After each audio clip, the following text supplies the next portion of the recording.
Hello my loyal companions, welcome back to the channel and to another complete rogue guide. Today we're going to be having an in-depth look at Phantom. In this video we're going over her basic kit, going over her weapons, abilities and perks. I'll then be giving you an upgrade priority system so you know exactly what to buy when you're in game, and then finally I'll give you some playstyle tips so you can play her a bit more effectively. If you do go on to enjoy the video or learn something new, make sure you drop a like and subscribe to the channel, but for now, let's get into it.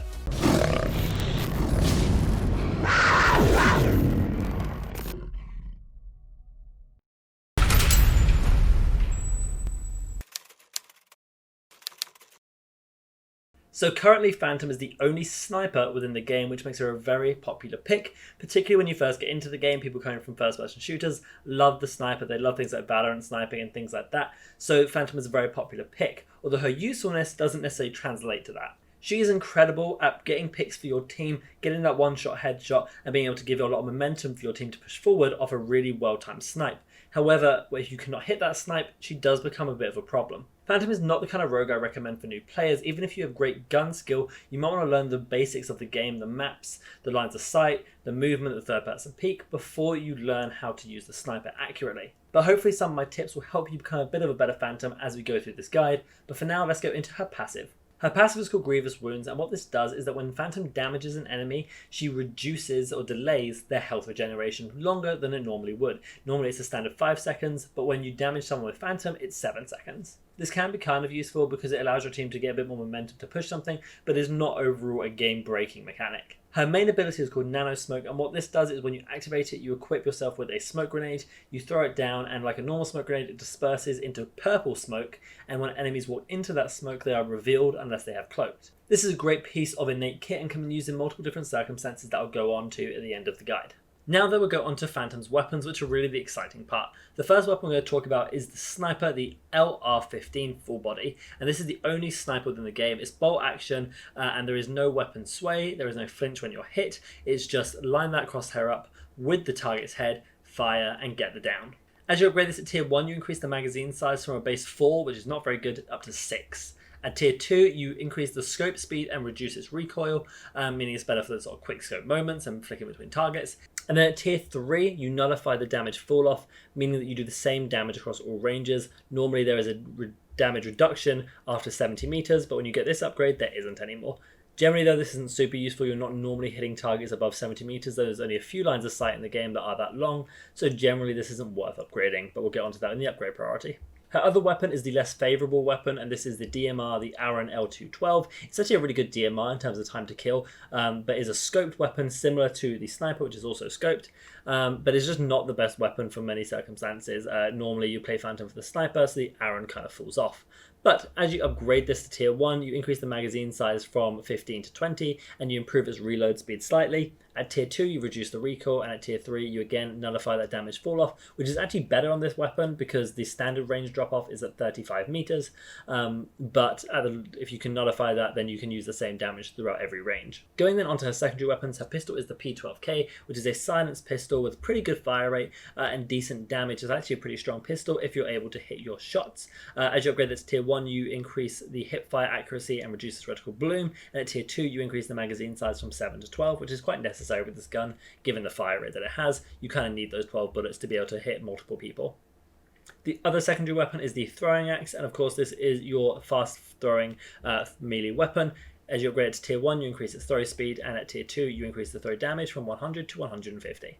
For her gadget, she has the standard grenade, which is really good because it allows her, when she does get it down at long range, to cook this grenade, throw it at the right angle, and thirst that kill, and that is really the main use for it. Also, the grenades just can be useful for general utility anyway, but generally that is what I find the best use for it, is to thirst those kills, which are normally quite hard to thirst, and that's kind of the fall off of Phantom. At tier 1, you increase its explosion radius, and at tier 2, you increase the damage from 100 to 125. Her other gadget is unique, and this is a sticky sensor. This is a gadget that sticks to walls and will reveal an area when it's initially thrown, revealing enemies in its path, and will also act as like a trip sensor, so if enemies walk near its range, it will tell you that they've walked over it. This doesn't really have a lot of use. You don't really see people using this too much. Perhaps it's slightly slept on, but there hasn't been a much meta use for it at the moment. As you upgrade this to tier 1, you increase the reveal radius, so how far it can see people, and at tier 2, you get a second one of these. Going then onto her perks, in the 4000 category she has Evade and Cloaked, At the 6,500 category, she has Nimble Hands and Stalker, and at 10,000 she has Life Drain and Tracker Rounds. Really the only one here that is madly useful is Nimble Hands in my opinion. I like the quicker reload on that sniper because it is quite slow anyway, but Life Drain is okay. You're not really bouncing between targets that much, maybe if you're taking bad trades, but if you're a good Phantom you're not really trading, you're just dinging heads, so you don't necessarily need the Life Drain there. Evade is quite good if you do get yourself caught out of position, you can move a bit quicker. Tracker Rounds is meh because again you should be taking off heads, so there's no point revealing them, and the other ones really aren't very good. Looking then at upgrade priority, as usual, I'll be showing you the high priority, which are things you need to buy. I'll be showing you the interchangeable, which are things you need to buy at some point, but you can vary the order depending on your situation. And then lastly, you have the low priority or situationals, which you should never really buy unless for a very particular purpose. And of course, I put the rounds that are most applicable for you to buy them next to it on the left. Now let's go over some of the most noticeable ones that I put down. In round 1, you want to be looking at either getting the frag grenade or the axe. The reason you might want to opt for the axe is because Phantom is built for longer range, having that axe up close if you're comfortable using it will really help for those closer range engagements. If you choose not to opt for that, then the frag grenade is a great choice, just because of the reasons I spoke about with thirsting those kills or just a general piece of good utility. Then of course in round 2 you want to be getting your main primary weapon, which is most likely going to be the sniper. That's generally the play with Phantom, is why you pick Phantom, is for that sniper. And then you kind of want to be looking at some point at either getting the grenade if you haven't, or if you want to use that axe, you can pick it up here as well. And then in terms of the interchangeables, which I think are really good for you to get, I think Nimble Hands is something good to get early because it gives you that quicker reload and is quite useful. Beyond that, I think getting the first 2 weapon upgrades are great. You don't necessarily need the third one. I don't particularly rate it, so get the first 2 for sure. They're really good at helping her with a bit quicker sniping. Then you want to be looking at getting Life Drain at some point because that can help. Not massively important, but if you do get pushed and you have to use your pistol, Life Drain will help in that situation. And beyond that, you want to be looking at upgrading the pistol or the grenade or the axe, just for a bit of usability depending on what situation you find yourself in. Upgrading the pistol is actually a really good shout because when people get up close, if you don't have the axe, it is your main source of damage up close, so you do want to be switching to that just in case you need it. Let's now go on to some playstyle tips with Phantom that may help you use her a bit more effectively. I'm going to start with how to use her ability, the Nano Smoke.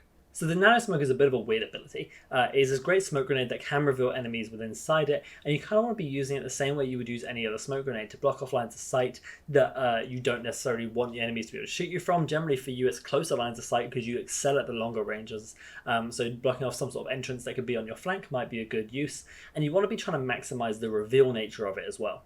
A very common area that I use it for is if I've downed somebody and I think they're about to get revived, I tend to throw my smoke at them so I can reveal that entire area around them and see exactly if they're being revived, and maybe that gives myself or my team a chance to push them or my chance to throw a grenade or something along those lines just to get a bit more information about what's going on the map. But you can also very much use it if you're being pushed, throw it straight on yourself so that you can hide within it, or use it to escape and evade somebody if they are pushing you up close, because you're not really going to win those up close battles, but using the smoke to get out of the situation, reposition, get a long line of sight, and then use your sniper may be the best shout for you, so you can use it defensively as well. Going then onto some sniping tips to help you be a better sniper, there are a few things that come into play here. The first one is understanding how the weapon moves, and I did mention it, but there's no flinch and there's no weapon sway, there's no really leading your shot, so you just have to line that crosshair up with their heads, pull the trigger and get the down.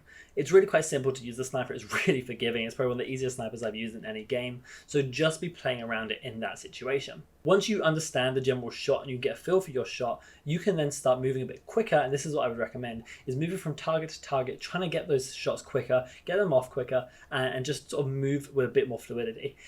Phantoms that are bad are the ones who tend to sit back and just wait for someone to pop into their line of sight and then they try and snipe them. Good Phantoms are able to push aggressively, really hold off longer angles that enemies aren't expecting them to be there for, and just push with the team. You don't want a Phantom who's sitting back watching your flank. You want a Phantom who's there pushing with the team and really putting the team under pressure because they've got to worry about the sniper that's pushing into them aggressively. Another tip I would recommend is that if you don't have time to switch to your pistol because someone's pushing you, try and get that no-scope off. If you hit the head, that's amazing, but if you don't and you do 70 body damage to them, immediately use your quick melee. The reason this can be so good is because you do 70 with the no-scope shot and then do 30 with the standard fist punch, which will kill them if they have 100 health. This is really good, and there are a few snipers that I know at a high competitive level who use this really well and can actually dominate me. I run at them with an SMG, I think I got this. They hit a no-scope, hit a punch within like fractions of a second of each other, and I'm down instantly. And it's really annoying, but it's really effective, so you should be trying to use it within your games. And then another massive tip, and probably the best way you're going to be good at sniping with Phantom, is you need to run into shooting range, you need to practice with it, and you need to use it consistently. I'm not a good sniper when I haven't sniped in a little bit, in a few days. I'm not going to be a good sniper. I need to practice daily with it if I want to be a top competitive Phantom. And I know personally I'm not at that level because I don't want to grind Phantom that much. I don't think she has a very good place in comp at the moment, which is why she's not really on my radar, and I'm just not at a high enough level to make her work there, whereas some people can. That being said though, Phantoms really have the potential to punish you so hard and dominate a game. She can punish every single peak or misposition that you have if they're good enough with that shot, and by putting in some of the aiming tips that I've mentioned, you might be able to get yourself to that point. More than anything though, you just need to practice. You need to get really comfortable with the movement. It needs to be second nature where your crosshair is. You need to have such good crosshair placement generally so that you can just aim down sight, straight on the head, take the shot, and then you're good. But you need to be practicing with it really regularly to make it work. And then my final tip with Phantom is that you as a Phantom player need to recognize where your positioning needs to be, what the lines of sight you need to hold are, where it's best to guard your team from, where you can get some picks, but also when you just shouldn't be running Phantom. A lot of Phantoms are just one tricks and want to run her because she's the sniper, but you need to be able to recognize that potentially it's not the best timing for Phantom to be in the game at that point. Maybe it's not the right map, maybe it's not the right comp, and kind of adjust around that. That's what I would recommend to a lot of Phantoms, is understand, am I going to be as useful on Phantom as I am with other rogues? I've always said the best players are those who are going to be adaptable and can play a lot of rogues, so don't just one-shot bank on Phantom. Okay then guys, that's going to take us to the end of the video, and if you did enjoy, make sure you leave a like and subscribe to the channel. You can also come follow me on twitch.tv/RadFireGaming to see live game commentaries, guides, Q&As, tournaments and scrims. All the links you're going to need for that are down in the description below. But for now guys, I hope you have a fantastic day, and remember, be loyal, be brave, be relentless, and I'll catch you in the next video.